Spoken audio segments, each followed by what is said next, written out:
못 참고 긁다가 정말 심해지는 환자분들을 많이 봤어요. 일단 절대 긁으면 안 됩니다. 보습제는 없는 것을 선택하셔야 합니다. 진짜 너무 심하면 고려해 볼 만합니다.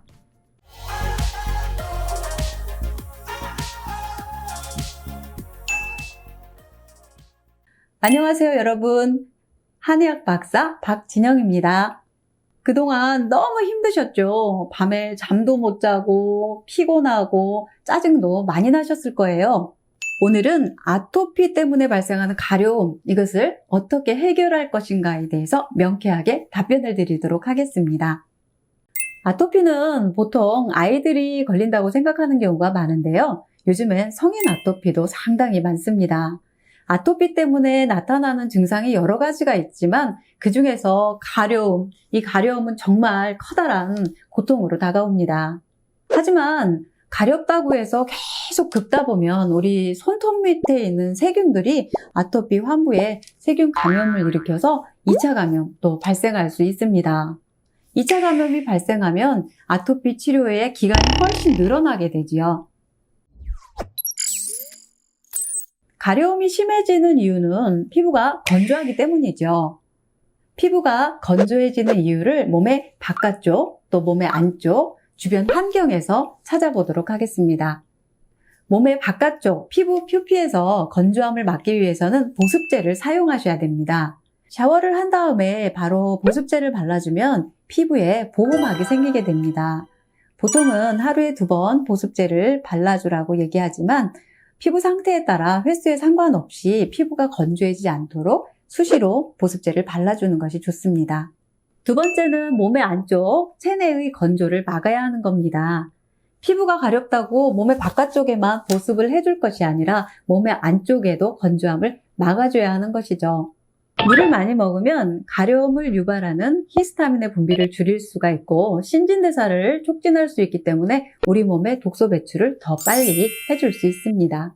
바이오 힐급! 뭐든지 적당한 게 좋겠죠. 적당한 수분 섭취량은 내 체중의 4%입니다.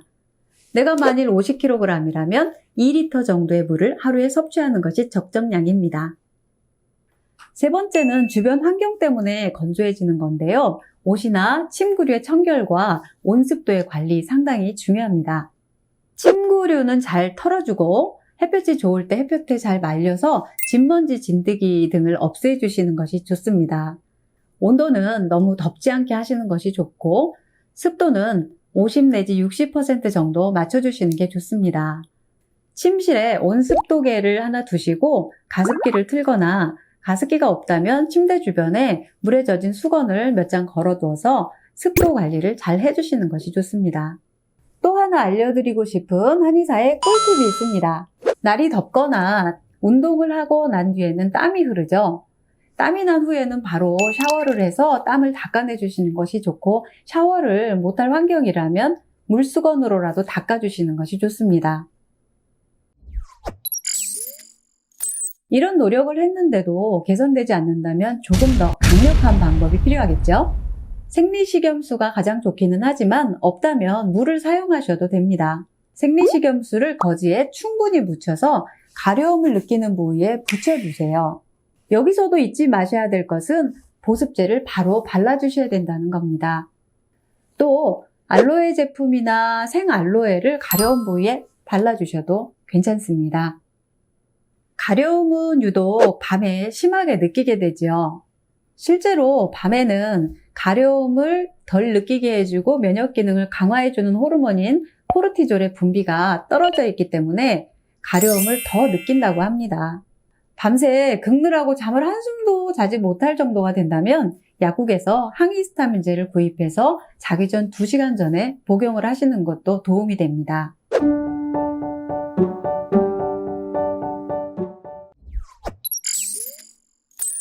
시중에 판매되는 보습제 중에서는 파라벤, 아크릴아마이드, 프로필렌 글리콜 이런 성분들이 들어가 있는 제품들이 상당히 많습니다.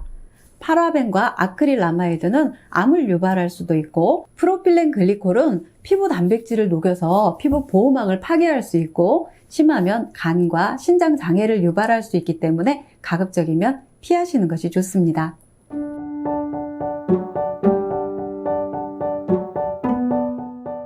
검증되지 않은 민간요법은 하지 않으시는 것이 좋겠죠.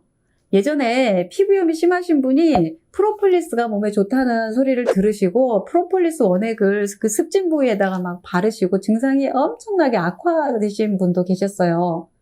또 소금물 목욕이 좋다고 고농도의 소금물로 입욕을 하시다가 또 피부에 전신적으로 염증이 심해진 분들도 계셨죠.